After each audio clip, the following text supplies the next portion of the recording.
We're going to start today with John Legates, and John's going to start with a little bit of an overview, I think, or a explanation. Background. Total background before he starts his 3 minutes. And with John, if you could just raise your hand when you want Lucy to start. Oh, I'm ready anytime you are. And then we will do questions after each speaker for 2 or 3 questions, and then we'll here's other people asking me. So John, take it away. Okay, well, the background, some of you have heard me talk at these talks, which I cannot prevent myself from referring to as Tucker Talks twice before. And they both date from 1960, the summer between my sophomore and junior years in college, when a friend named Steve and I decided simply to go hang out and have an adventure in northern New England. We had no plans, we had no person to visit, we had no particular place to go. The only thing that could have been called an ambition was that we both enjoyed hopping rides on freight trains, and we were going to try to do a little bit of that. Steve was a very talented guy, and among his talents was he seemed to have memorized all the freight train routes in northern New England, probably had a good idea when the trains ran, but he was not a people person, and that led me to do all the talking, a fact which you'll find is germane. And I also make a large sort of vague social remark about the difference between 1960 and now, in case there are any of you who were not teenagers in 1960. There were no homeless people in 1960. What there were bums, vagrants, or degenerates. And there's, I think, an important difference hiding in the difference between those words, that homeless people are people who might well deserve your help. Bums were not people. The problem with them was not homelessness. The problem was the people. And so this was the culture we were going out to. We set out with one set of clothes, work clothes. We had a small pack, carrying a machete so we'd make firewood to cook dinner, had a poncho to roll up in, sleeping in the woods in the rain. That was about it. So now, Lucy, you can turn on the timer. Got it. We're now very close to the end of our trip. We are bearded, we are dirty, we are smelly, we look pretty bad. And we were in the middle of New Hampshire in a small town on a small road, looking for the next ride to be going in our direction. And pretty soon we saw a car coming, and it screeched to a halt next to us, and the man leapt out, and he was the town policeman. And it was immediately obvious, even before he uttered his first words, that he was not happy to see us there. In fact, he was furious. And his first words were, "What are you doing here?" And we knew we were in for something. So now let me back up and talk about what the environment was. We were not within sight of any house. There was no sign of a person. There were no other cars. We're just 2 guys and one angry policeman. And he could do anything he wanted to. If you imagine the worst, he could have shot us to death and then told the chief that we'd pulled a machete on him. He could have planted drugs on us. He could have done anything. And so for the first time, probably in my life, I thought I was understanding what Black people in America have to live with every day. So what we really got was a grilling, an angry grilling, and lots of warnings. One in particular, which he managed to mention 3 times. He said, I live about a mile down the road. My wife is home. She has a gun. She knows how to use it. Be careful. And he drove away. So we came off unscathed, although certainly treated to a different experience. And at that point, I had been doing all the talking, and Steve turned to me. He said, I'm sorry he didn't take us into the station. I said, Steve, why? why do you care about that? He said, well, my parents used to vacation in this town. My father's buddies with the police chief. And that's really the end of the story. There, I think, are lots of morals, lots of questions that it raises, and I will be happy to respond to anything anyone wants to say or ask. So I don't get to ring my bell. Sorry. Any questions? John, how much time did you spend riding the rails?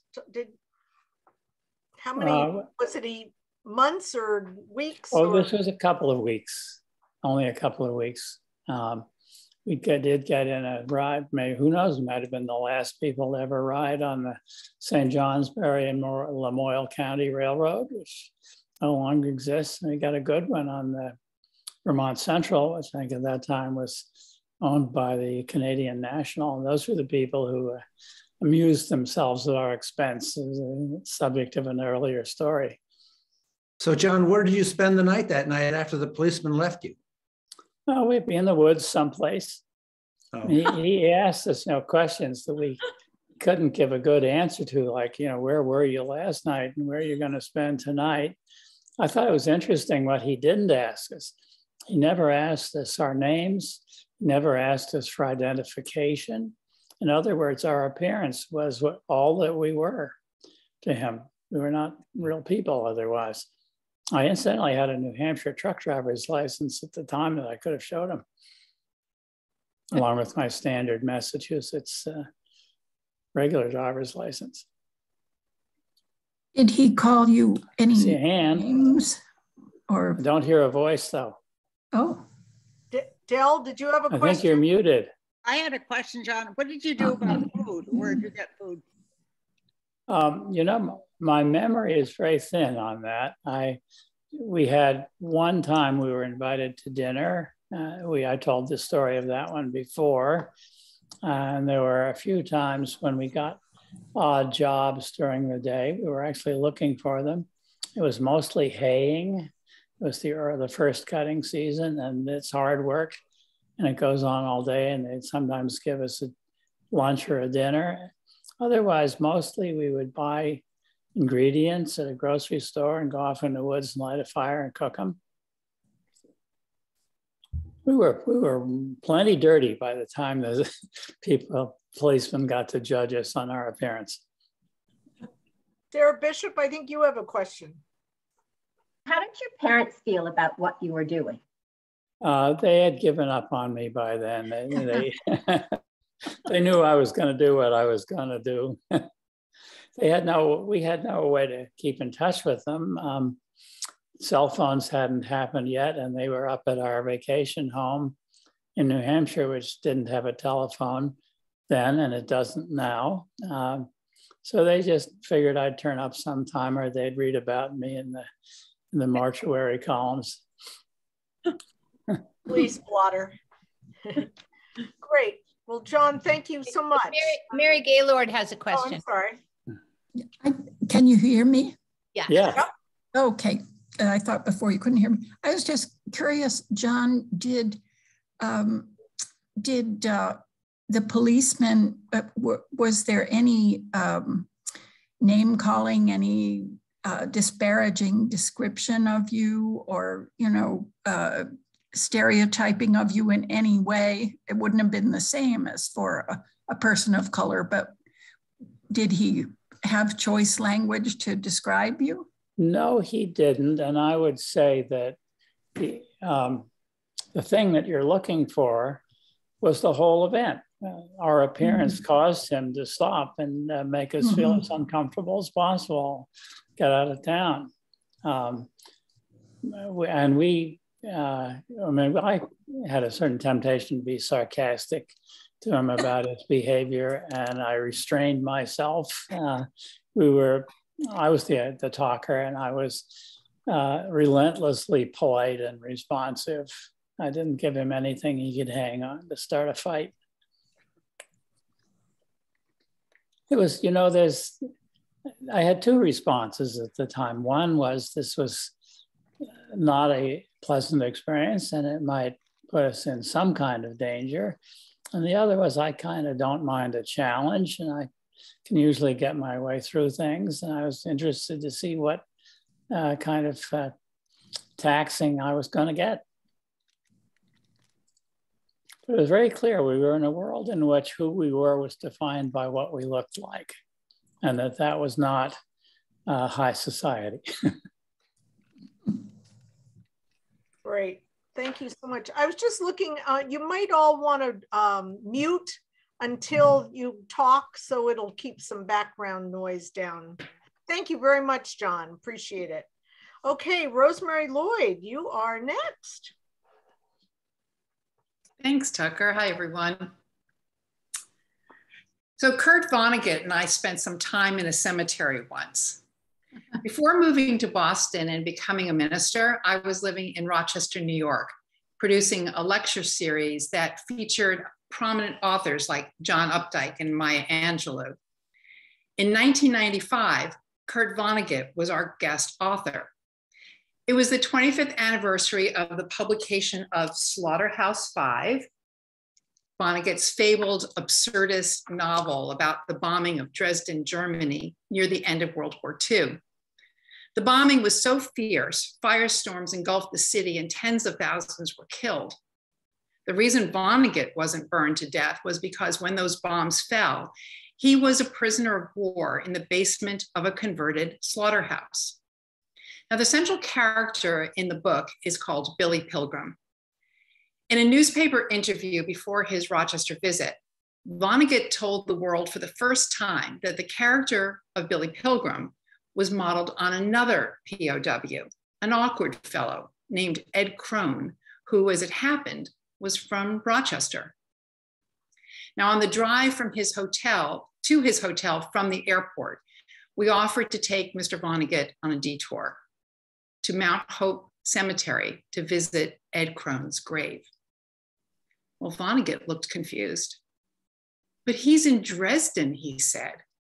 Crone died of malnutrition. I saw him buried myself in a paper suit because there wasn't enough fabric to bury him in a suit of clothing. Well, I explained that the journalist who had interviewed him did some research and learned that Crone's parents had spent 5 years looking for their son's grave in Germany. And when they finally found it, they had Ed's remains reinterred at Mount Hope Cemetery with full military honors. So we drove through the cemetery gates and made our way to the gravesite. Keeping a respectful distance, we watched as Vonnegut smoked a cigarette and had a private talk with Ed. Walking back to the car, he sighed heavily and said, well, that closes the book on World War II for me. That evening at his public talk, Vonnegut recounted his visit to the cemetery. Musing about his own eventual death, he said he hoped that when he died, people would look up to the sky and say, well, I guess he's in heaven now. Kurt Vonnegut died in 2007 at the age of 84. Where he's buried is unknown.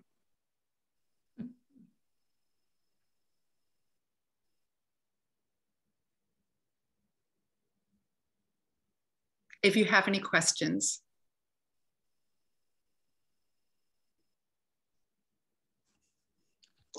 I'll just show you, I have this book is actually inscribed by Vonnegut.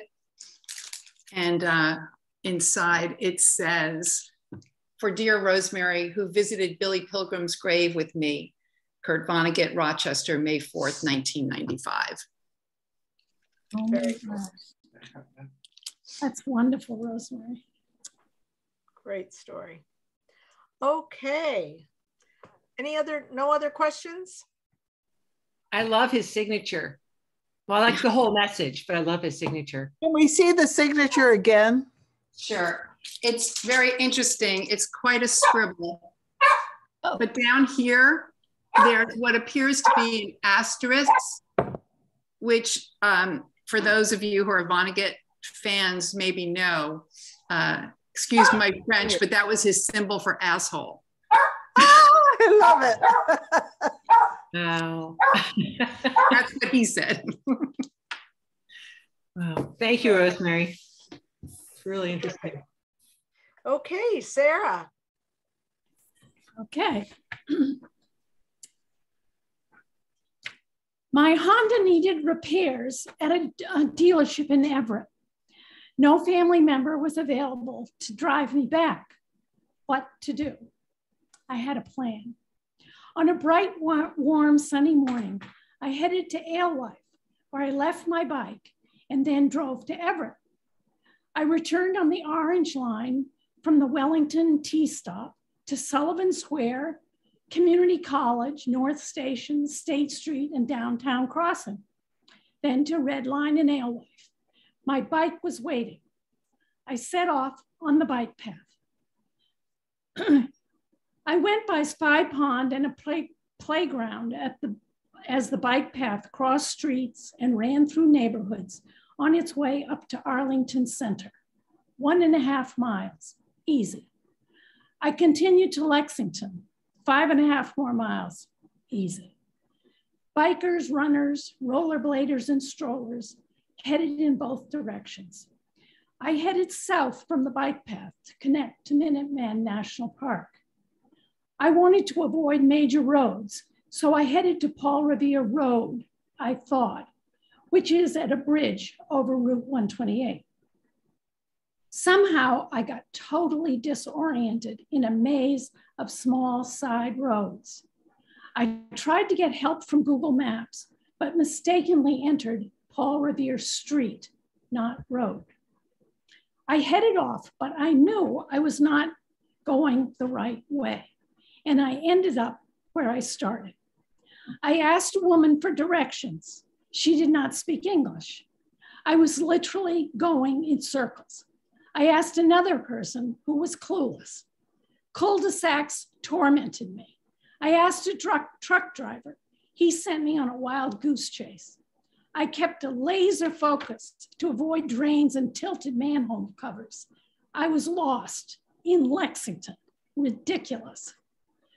Finally, after 6 futile miles of wandering, I got back on the bike path to Hanscom Drive. On and on, almost there. Another hill. They are steeper when you are hot, hungry, and tired. I must be almost there. I had biked 17 miles at this point. I was totally spent, but almost there, yet so far. I forced myself to stop at a bench in the national park. My legs wobbled. I thought of Paul Revere and his ride. I told myself to be smart. I feared I would fall if I kept going. No, Sarah, don't do it, don't. I thought of mountain climbers who become disoriented and make poor decisions. I was lucky. There was no threat of bad weather. I was at sea level and I had my phone. My daughter arrived with her 3 smiling kids. They learned that even after trying really hard, there are times when one just can't keep going, whether you're 15 or you're 75. Thank you.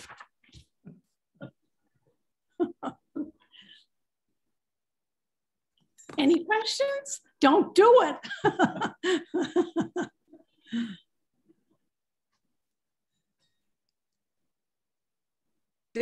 Did you ever figure out what you had done wrong, where you had gone off the rails, so to speak? Not really. I mean, I know that area so well, except where I was trying to go on my bike. I don't know. And I have a very good sense of direction generally. So I don't know. I was completely baffled by the whole thing. But anyway. Great. Any questions? Okay. Wait, Mary Gaylord has a question. Oh, Mary, yes. When you started referencing Paul Revere Road and street, I've got one right up the street from my house too.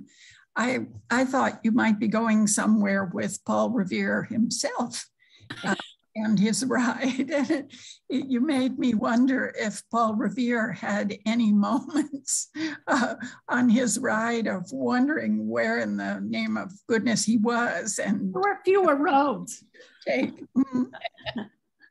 There were fewer roads. Yes, I think that's right. There was a high road, and there was the Lexington Road or the Concord Road or whatever, right? Right. You just stayed on it. But yeah, but I like the story is great because, you know, there's that sort of shadow of the iconic ride behind it. That's right. By land to if by sea. Great. Well, thank you very much, Sarah. That was great. So next, RL, you're up. And RL's going to do his in 2 parts, and he'll explain the rest. So I have 2 separate, discrete maritime-related stories to tell, and they're so closely intertwined that I can't tell one without telling the other. So after a talk with the Sip Talk Learn producer, I have been kindly granted 2 3-minute segments in which to tell the stories. So here we go. Hang on here. Okay. How many people have heard of the RMS Lusitania? Some people know about the Lusitania? Okay, that's good. And for those who might not know, England declared war against Germany in 1914, and that was the beginning of World War I. 8 months later, in May of 1915, the RMS Lusitania, a British luxury ship, was torpedoed and sunk by a German U-boat off the southern coast of Ireland, killing almost 1,200 passengers, and thus earning the dubious distinction of being the first British ship sunk during World War I.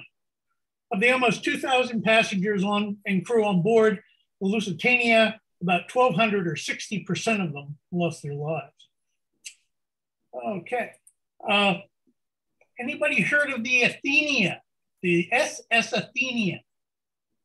No? Well, that's why I'm telling this story. The Athenia was a transatlantic passenger liner built in Glasgow, Scotland in 1923 for the anchor Donaldson Line.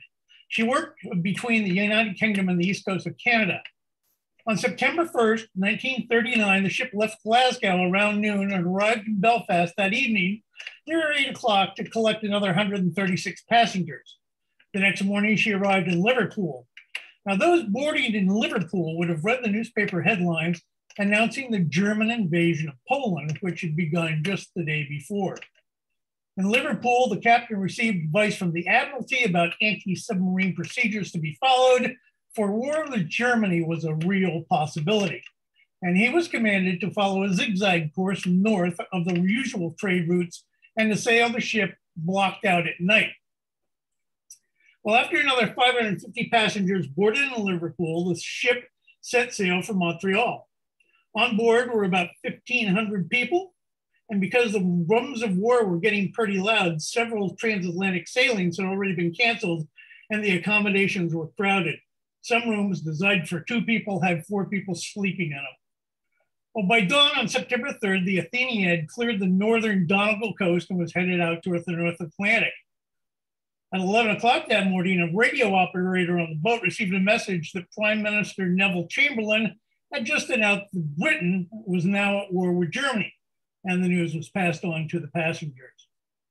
In the evening of the 3rd, the Athenia was north of the tip of Ireland when she was sighted by a U-boat at 7:40, and the U-boat captain ordered 2 torpedoes to be fired. One exploded on the Athenia's port side in her engine room, and she began to settle by the stern. Mercifully, she took 9 hours to sink, going down about 10 o'clock the next morning. Thus, the Athenia earned the dubious distinction of becoming the first UK ship to be sunk by Germany during World War II. With 112 civilian passengers killed, so began the Battle of the Atlantic.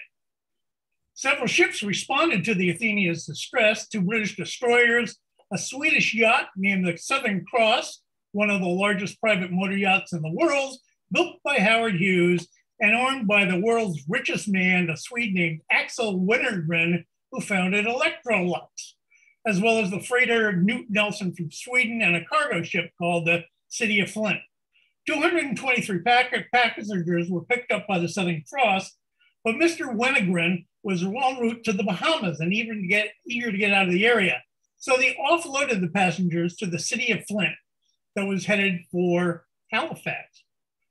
The Southern Cross then continued to Mr. Wintergreen's private island in the Bahamas, Hog Island, which is now called Paradise Island in Nassau, where Atlantis is. The Newt Nelson took 430 to Galway, and the two destroyers took the remaining survivors to Glasgow. Surprisingly, furious as the Allies were, Germany was equally appalled.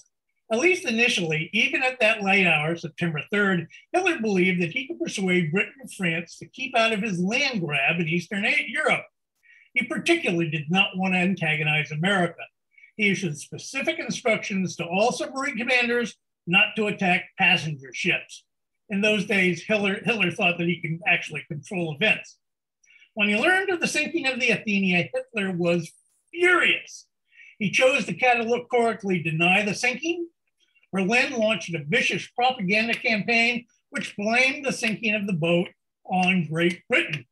Nazi propaganda minister Joseph Goebbels accused Churchill of intentionally sinking the Athenia in a plot to discredit Germany and to encourage the US to join the war, and calling it a British atrocity.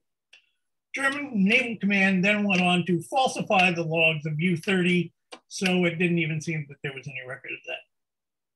End of story one. Thank you. So a little background to story two. In the fall of 1939, my grandfather, Henry DeWitt Smith, and his wife, Ellen Burke Smith, they're in their 50s, and his daughter Jeanette and her friend Sis Stewart were about 20. And they were in England about to begin a trip to Africa when it became clear that war was imminent and that the Nazis would probably invade Poland any day. So on August 28th, with a lot of difficulty, my grandfather was able to get 4 cabin class tickets for the September 1 sailing of the Athenia from Glasgow to Montreal. After the Athenia was torpedoed, all 4 of them got separated. Ultimately, my grandfather, my aunt, and her friend were picked up by the Southern Cross and then transferred to the city of Flint, headed for Halifax. My grandmother was picked up by one of the destroyers and taken to Glasgow. The following is an excerpt of a letter my grandfather wrote to my grandmother when he first learned that she was alive and safe. On board the city of Flint, Monday, September 11th, 1939. Ellen, my dearest, the greatest joy I will have in this life came on Wednesday night after 3 days of black despair, having had 3 days to realize that my wife without you was not worth living, except that you'd still want me to carry on. Jeanette and I had turned in early on our canvas bunks in the whole of the city of Flint and tossed an hour when a voice called out, 3 tables for Smith. Jeanette and I read the first one together, Ellen, safe, Glasgow. And for a whole minute, we couldn't comprehend what it said or what it meant. The other 2 said that you were at the Boyds in Ayr, England, about 50 miles southwest of Glasgow. I can only imagine Boyds were friends. I know nothing about it. Jeanette had told me when I found her on the Southern Cross that there was no hope for finding you. You were lost. We prayed to the Lord, and Jeanette put up such a brave front, but from Jeanette's broken-hearted statement, it seemed so hopeless. Finally, we realized that you had been given back to us, and we both went around in a daze of thanksgiving. Jeanette was so courageous in those first 3 days and kept me up with the thought that my most important job was to see her happily started in life. No one else really seemed to need me, and I need you so much. Thursday the 7th, your cable from Ayr reached me asking if Jeanette and Caroline were with me. Now, outgoing messages were permitted, but we hoped that you would see the New York Times and find out that we're all together. On Saturday the 9th, I was allowed to cable our friends in the States and ask them to cable you that all was well, because the ship could not send messages back to Europe. Then yesterday, 2 Coast Guard cutters hove in sight, took off the 6 worst hospital cases, and left the New York papers of the 6th. The New York Times listed you as taken to the Glasgow Western Hospital with head and leg injuries. But as you cabled me the next day, we both hope and pray you had to go to the hospital only for dressing, and we are cheered by the knowledge that you were in shape to make it to Ayr. Jeanette and I are confused as to what happened during those 4 tragic minutes on the Athenia. After I had helped swing your lifeboat out on the davits, I started for the regular boat section below to help load on additional women that I expected to find there and possibly pile aboard if there was room for me. Oh, how I wanted to go with you so that we might take whatever was in store for us. I heard a cry and rushed to the side of the boat, and the next deck down, I saw that one of the hoists on the lifeboat had become slipped and broken, and the boat was pointed downwards into the sea, with water coming in at the bow. The sailors let the end of the boat down as I frantically yelled to everybody to move to the stern, and the boat regained an even keel and swung off towards a neighboring lifeboat. Jeanette was thrown into the water at the first drop and then swam to the nearest lifeboat. I thought you were both still on board, so I shed my shoes, my coat, my pants, and I jumped in the water and finally got a hold of a rope at the stern of a lifeboat. This boat already had 8,200 people in it, but a Mr. Prince finally pulled me in and I bailed this badly leaking boat for 6 out of the next 8 hours. When I was finally pulled on board the Southern Cross, Caroline was the first person I saw. She too had slipped overboard and then ended up rowing for 8 hours in spite of being seasick. She had seen nothing of you or Jeanette. Half hour later, I was walking barefoot through the salon of the yacht when a little ball in blue bathrobe jumped up. It was Jeanette. She had recognized my feet as I walked by. The first thing she said after saying that you were lost was, "Daddy, we've got to be brave now." And the next minute, when I asked her how she was doing, she said, "Okay," with almost a smile. Ellen, dearest, we have been greatly blessed in our 3 children and I and you. And as I write this, I can hardly believe that you are safe for us. It's all a dream since Sunday night. I'll promptly arrange for funds to be forwarded to Mr. Boyd, and we'll get our connections working on your transportation home. At the moment, our joint assets consist of $3 after paying the radio message to the States from the $10 that Mr. Prince lent us. The letter probably won't be mailed out until we get to New York, unless Clipper mails are still going and there are ships out of Halifax, but I don't think so because it's not safe yet. My heart is still way up in my throat and will stay there until I hold you close once more. Ellen, you are my world to me and so much to our 3 kids. So that was that. This is that's the Southern Cross. This was one of the destroyers. This is the city of Flint. This is the Newt Nelson. This is one of the clippers he was talking about. And there's just a bit to another letter written 4 days later as he's going back to New York from Halifax. Wednesday noon, the Flint landed in Halifax, and soon we saw Nan violently waving her handkerchief and Lynn looming behind. Friends had written that your transportation by Pan Am Clipper, see the screen, might be arranged through our close contacts at Hudson Bay. Jeanette and I both thought you would prefer the strain of a short Clipper trip and pleasant surroundings rather than taking the longer sea trip and a crowded boat when Uncle Sam gets around to it, and I cabled you accordingly.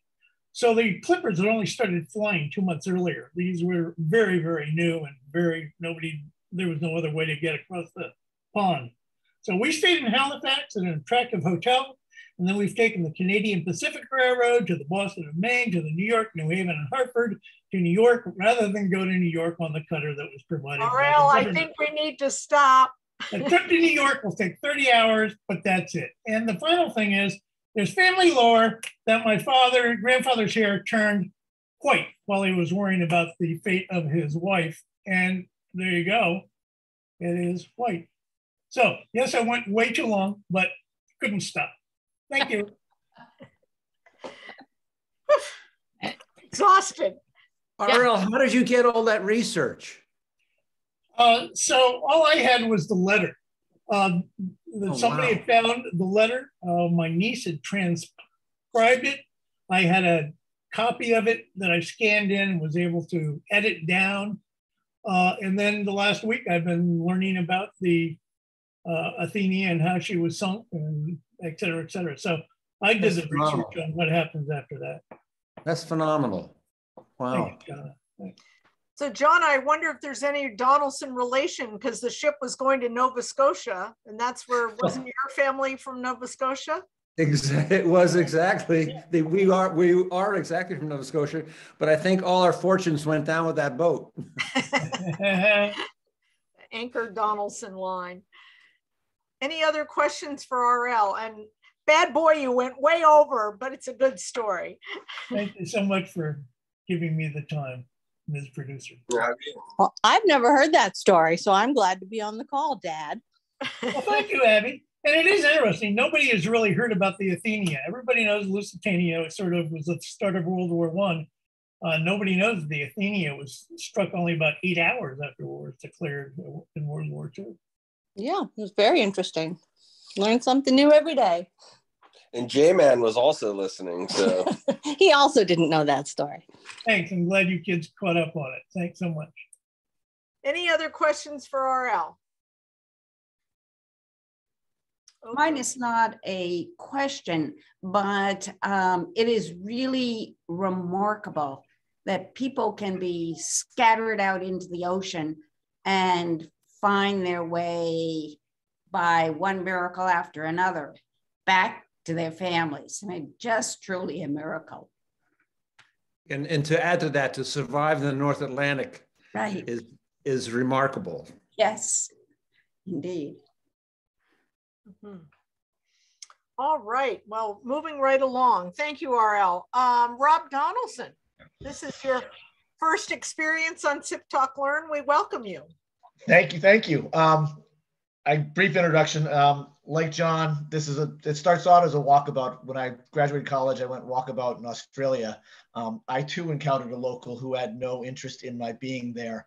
And that's sort of where the story starts, in keeping with one of my favorite tales, Everything Important I Learned in Kindergarten. I'll title this Everything Important I Learned from a Seal. So in Australia, I found myself out on a breakwater trying to take a picture of a basking seal. Unfortunately, out of the water came the seal's mate, who was very not pleased with my presence and my being so close to his lady love. So he chased me around the rock for a while. Eventually, he left. I took the picture. He came back. He chased me some more. He left. I fled for my life. Thinking back on it as I started education, I realized, A, I had to tell the story to almost any student who would listen to it because it's such a wonderful story.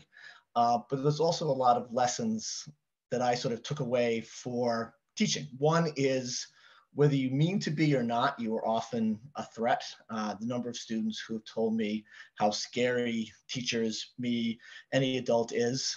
So I've worked really hard at decreasing the scary factor. I don't think I could have ever convinced the seal that I was not a threat, but hopefully I've managed to convince some high schoolers that I'm not really that scary.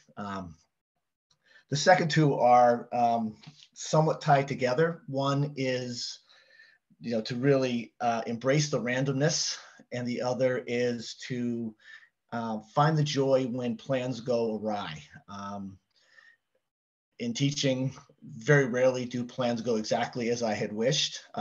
Most notably, the story I'll tell is, as I was approaching holiday break, I had plans on teaching right up to the last day. Students asked if they could have a holiday party, and Christmas parties were not allowed. I said yes, not realizing what I was getting into. By the time the day arrived, we had a full-sized artificial Christmas tree, holiday tree, fully decorated, a disco ball, a spike ball tournament in the middle of my room, which is an outdoor game, enough treats to fill everybody for the whole week. And the number of students who commented then and have emailed me since saying that was one of the best days of high school made it all worthwhile. And so while I often feel like I'm supposed to be in charge, I realized very quickly that they are. The randomness, I had no idea where I was in Australia most of the time. I just sort of took myself wherever the nearest person wanted to go or where the guidebook suggested, and found myself in some really wonderful opportunities. Similarly in teaching, probably the most random thing, I've got students a number of years ago who gave me a giant fork as a random gag gift, which set off a wave of random gifts. I've now got a giant spoon, a giant key, a giant bottle, a giant apple, etc. They've gone missing from time to time. A few of them have arrived in my driveway at some time in mid-evening, which, you know, again, rather than freak out about the pseudo-stalking nature of this, I've chosen to celebrate the joy and the connections that it's brought. And so I often thank the seal for giving me a great story and for allowing me to learn some things from far away. And that's my story. If there are questions, feel free. Happy to answer any piece. I have a question. How fast do seals go? I'm trying to imagine you running around with this seal. The seal, basically I was barefoot on a rock. Great. So as fast as I could run, that was about as fast as the seal was going. He kept pace with me and I managed to keep reasonable distance from him. He eventually got tired of hauling his blubber over the agonizing rock and went into the water, which is when I took the picture of the seal.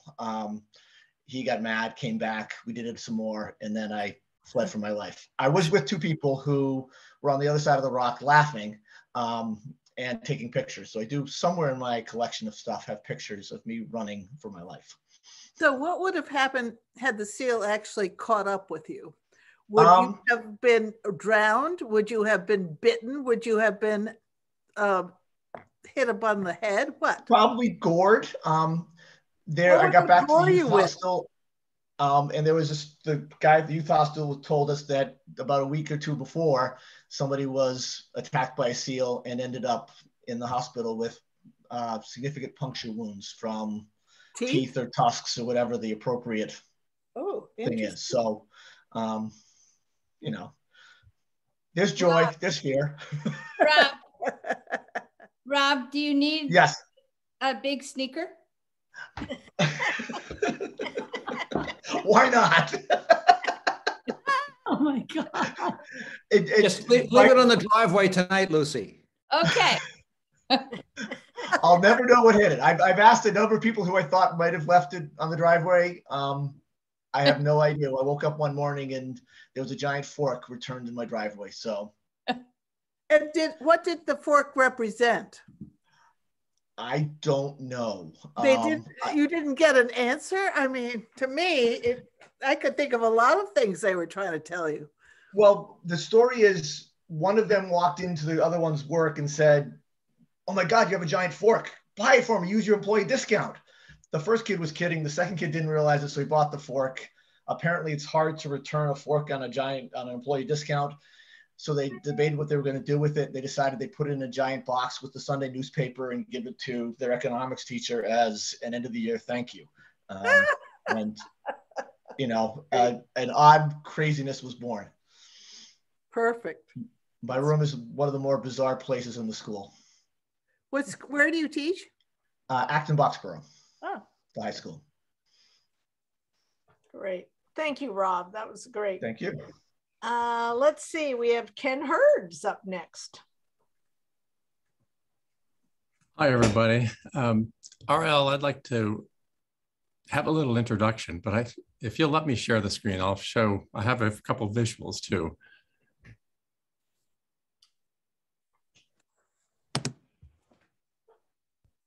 Ooh. That's not my screen. It's fascinating, whatever it is.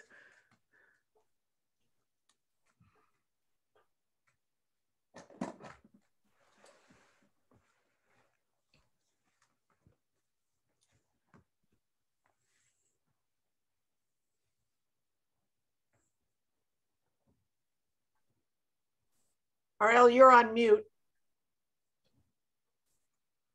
You should be good to go now, Ken. Okay, great. Well, the introduction to my story has a background that I'm not a lot of people know it, but I'm a grounded sailor, and I learned how to sail. My dad taught me a lot when I was young on Lake Quantapowhat over in Wakefield. And we started with a little sunfish, and then we got this, what was called a Duxbury duck. It was something that could accommodate all the tides and so forth. It had kind of a flat bottom, but a centerboard. And then years later, we got a bigger boat on the Chesapeake. And this was about a 36-foot cutter-rigged sloop. I mean, a cutter-rigged sailboat. And I began to sail bigger waters, bigger boats. And in the end, by the time I graduated from college, I had actually sailed most of the Atlantic coast from Nantucket to the Bahamas. And I'm going to leave you with that image. And in those sails, one of them was in a gale off of Cape Hatteras. So I had quite a bit of experience, although sometimes my family doesn't really believe me. But now I'll begin my story with that as a background. And if there's a title to it, it's How Pam and I Ruined Somebody's Wedding Anniversary. And shortly after Pam and I were married, a friend with whom I'd sailed on her 40-foot yawl asked me to bring her boat back from Penobscot Bay in Maine. She kept it near Woods Hole in a little harbor called Quisset. And I was certainly tempted. I was a little worried that although Pam had grown up on a very large boat, there was always a crew, and I wasn't quite confident that I could do this alone. I'd never sailed in Maine before. And I proposed that my sister, who had some experience, join us. She said no. Pam wanted to, this was the last fling before the birth of Bree, our daughter. So we agreed. I said I'd need a day to refresh myself on the boat. And we drove up together. She took my car back. This is before cell phones. And we left on a Sunday. And as we left, the one thing I realized I forgot to ask her was, where were the charts? I had no idea where the charts were. And I started to tear the boat apart, and we were heading down the river out into the ocean, and I never found the charts. And the only thing I found was a book called Chapman's, which is a guide to all these, to the Atlantic coast, all the ports and so forth, the harbors. And anyway, the decision I had to make, we aimed for Biddeford Cove, which was a full day's jaunt. But I worried that if we couldn't get in before dark, I just couldn't take her yacht in there. And I thought I'd have to sail out into the ocean. We'd have to sail all night, which I've done before. But alone, handling the boat, I wasn't so sure. And the reason I was a little nervous was because we were going to go between the coast and the Isle of Shoals, and I just didn't know these waters at all. Well, luckily we got into Biddeford Cove, and then our next stop was in York, Maine, where a friend of mine had a mooring, then down to Manchester by the Sea, and where we did have a break and did a little laundry and so forth. It turns out when you bring a boat back from Maine, you're going against the wind, and that's why it's called down Maine. Didn't realize this when I agreed to do this. And so we were pretty salt encrusted. As Pam would say, our clothes could stand up by themselves. Finally, though, we did a laundry and we left for our next stop, which was across the channel to Boston Harbor, which meant we had to pay attention to all the big ships and make our way to Scituate. However, we got to Scituate and we said, this is enough. Enough with this. We can't take it all the way. It's just against the wind the whole time. And we called the owner when we got to land, told her our news, and we decided we need to treat ourselves to dinner. So we asked around, found out the best little place to eat in Scituate near the harbor, walked up there, unshowered, a lot like other stories we've heard today, a little crusty with all our salt, and asked if we could have dinner. We didn't have a reservation. The maitre d' was a bit formal and said, "I'm sorry, we don't have any tables." The restaurant seemed empty to me. We don't have any tables. We can't seat you this evening. Right behind us was a young couple there to celebrate their wedding anniversary. And they too had not made a reservation. And the maitre d' was forced to turn them away along with us, even though they were dressed to the nines. And we basically ruined their wedding anniversary. The wife was furious. So that's how we did it. Did the boat finally get back to Quissa? I did. She came and took it herself. And what did you have? Did you get charts? I can't imagine sailing without some navigation. It was pretty rough. And in fact, what I did know from Chapman's was that the entrance to Manchester Harbor was pretty tricky. And so when you're a sailor, probably the most degrading thing you can do is to ask somebody in a powerboat if you can follow them in. And I had to do it. I had to swallow any pride that I had by that time. Well, having sailed in Penobscot Bay, there are rocks everywhere. And I just can't imagine how you did it, but wow. Well, it's also one thing when it's your yacht and somebody else's yacht. That's right. It was a Sunday morning when we left and somebody said, oh, there's a marina downriver a little bit. Why don't you stop in there? They're probably open and they have charts. So we did. And again, you know, I wasn't single-handed. Pam helped with the lines and so forth. But there was a current and we had to dock. We could see the rocks. The water was clear. We could see the rocks. She was also at the bow constantly yelling out what the photometer said. 60 feet, 30 feet, 6 feet. Gives me nightmares. Well, Yeah. Thanks for sharing that. Any other questions for Ken? Okay, our next up, Nancy Henderson. If you'll just hand back the host to me, Ken, I'd appreciate it. Thank you. Hi, everybody. So this is called my very brief career as a bike racer. I grew up in the woods of Sandy Pond Road, the oldest of a gang of semi-feral outdoor kids. One of the things we loved to do was ride our bikes in the woods. I had a heavy Raleigh 3-speed with a coaster brake, and a favorite spot was what we called the roller coaster hills, which is somewhere at the end of what's now Goose Pond Road. Fast forward to married with 2 children. We spent a lot of time riding around the trails in Lincoln and in the Weston Woods as a family. But by the time Matthew was in 6th grade, he was thoroughly done with flat terrain. We joined the New England Mountain Bike Association and we learned about Vietnam in Milford. And that's 47 acres of trails with jumps, twisty turns, single track, and lots of rocks to ride off of. So many afternoons, I would find myself with 4 bikes and 3 boys in my van, and we would be off to ride. At age 14 and a half, Matthew got a job at Belmont Wheelworks, and the mechanics adopted him as their own. So he put a lot of nice upgrades to my trail bike, and he built me a full suspension downhill bike as well. And he started racing, dual slalom and downhill races. And our first race was at Mount Snow in Vermont.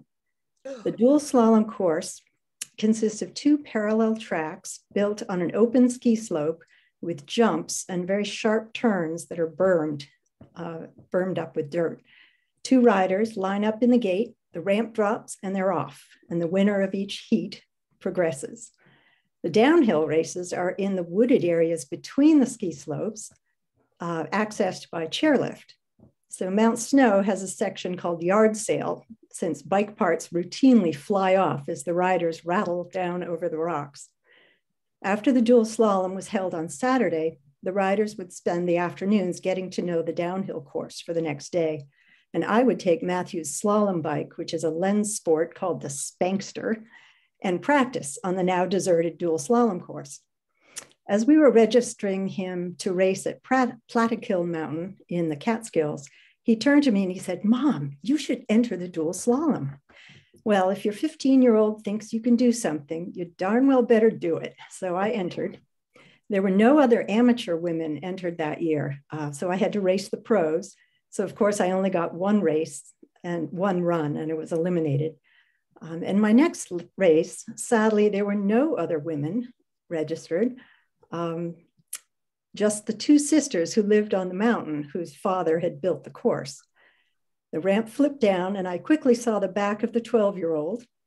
When I reached the finish, I was given the chance to go back up and race the 9-year-old, who of course beat me and then went on to lose to her older sister.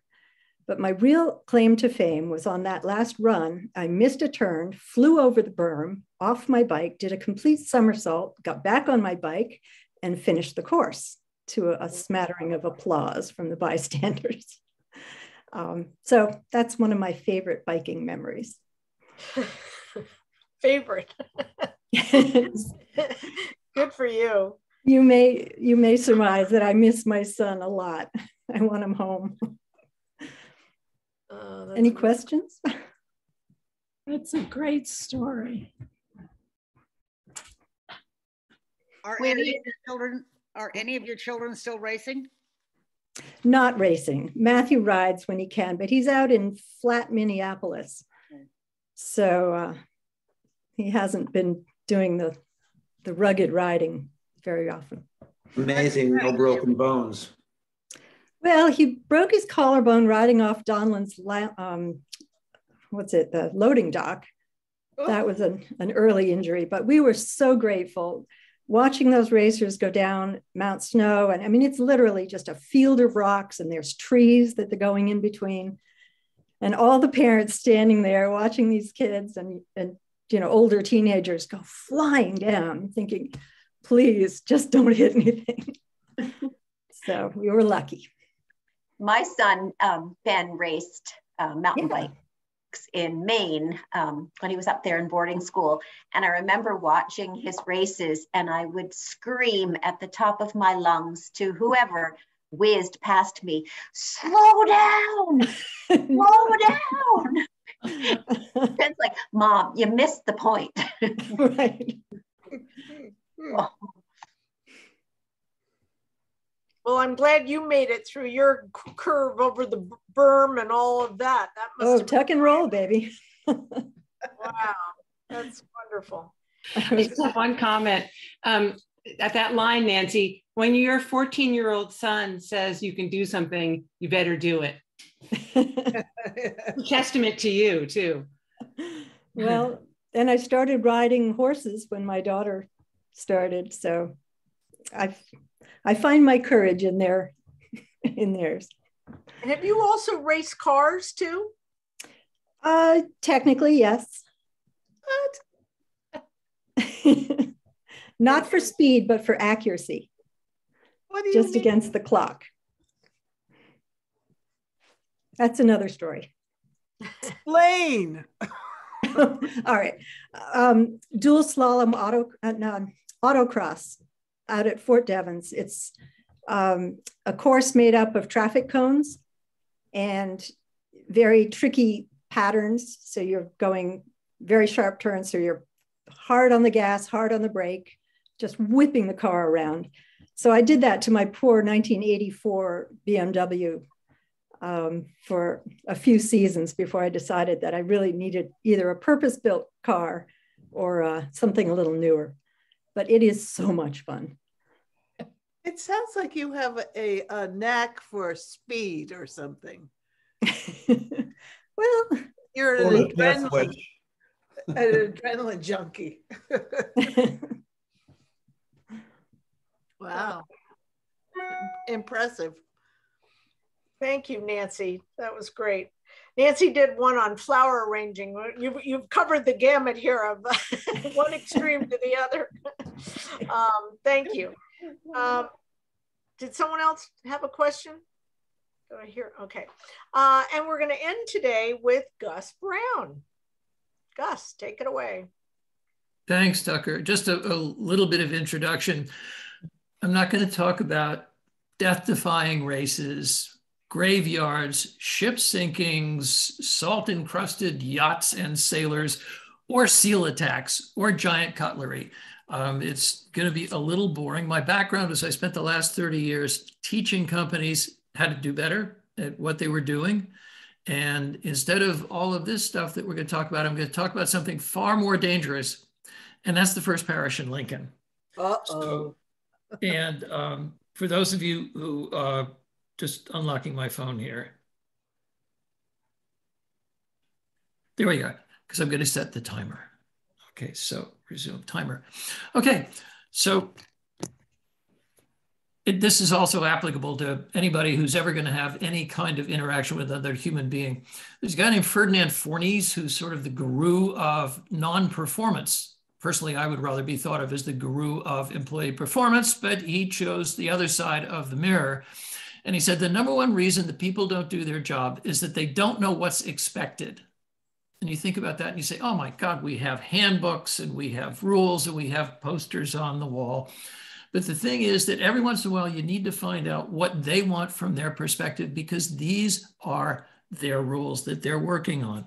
So it takes two to tango, and it takes two to tangle. And we at the First Parish, and you possibly where you are in the middle of something truly exciting, which is hiring a new minister.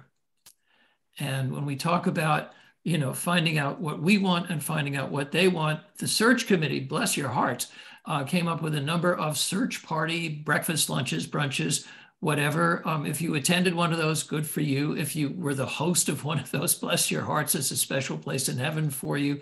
But what we did is we put together a complete list of everything that the people attending those wanted. You know, what are our expectations of the minister, which is great. There must be sheets and sheets of those. It's time for us at this point in the search process to find out, and I'm sure, Katie, you and the search committee are doing this, to find out what the minister wants. What are their expectations of the parish? Okay, and then there's got to be a match of what we want and what they want, and to figure out how we're going to manage the differences, which means during the candidating week, we're going to have to do a lot of asking to find out what they want, because sometimes that doesn't happen, and sometimes people leave. So think about any kind of either hiring situation you're going to be in, and it's not only what you want, but you got to figure out what the other person wants and how you're going to adapt, if at all possible, when your expectations are different than theirs.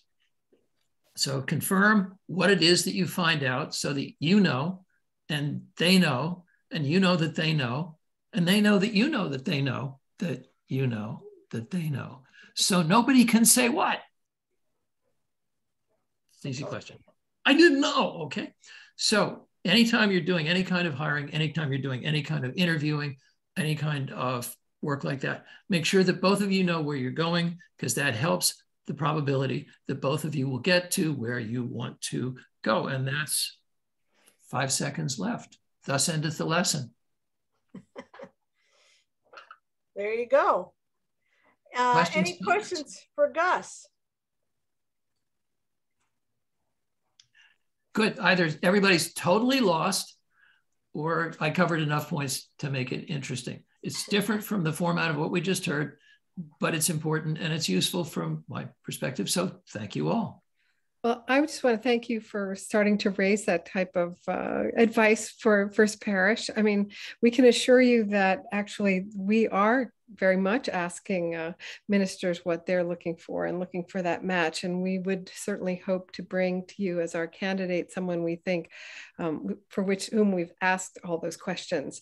But you still get a choice. So you will have an opportunity to meet this person and add your voices, and to help whoever we choose really enter into our community and be a welcome part of it. And that's another story. But Great. Thank you, guys. Thank you, Katie, for you and all that the search committee is working on. We all give you a round of applause. Well, it's been a great journey. Janet's there too, I see, and you know, it's others who've been on this journey before. But I've learned a lot from this, and And takes a lot of humility to actually make this choice for our congregation. We're a demanding bunch. Anyway, as Gus said, that list is quite long. I bet. All right. Well, it's 5:15. You all have time to go cook your, make your nachos and chips and dips and everything for the big Super Bowl. But in my eyes, this is the Super Bowl. I find these talks just so wonderful, and I hope you all have enjoyed it today. Our next one will be Sunday, March 13th, 1 month from now. And I already have 3 or 4 people who are planning to speak to us then. So put it on your calendars, and hopefully next time we'll have the right link and make it a little easier to gather.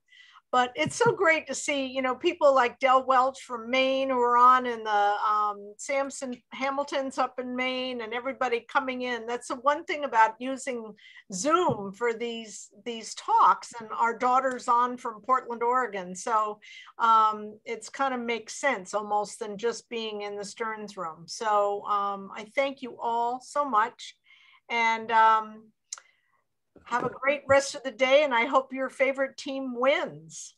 Not that I even care. All I care about is the nachos.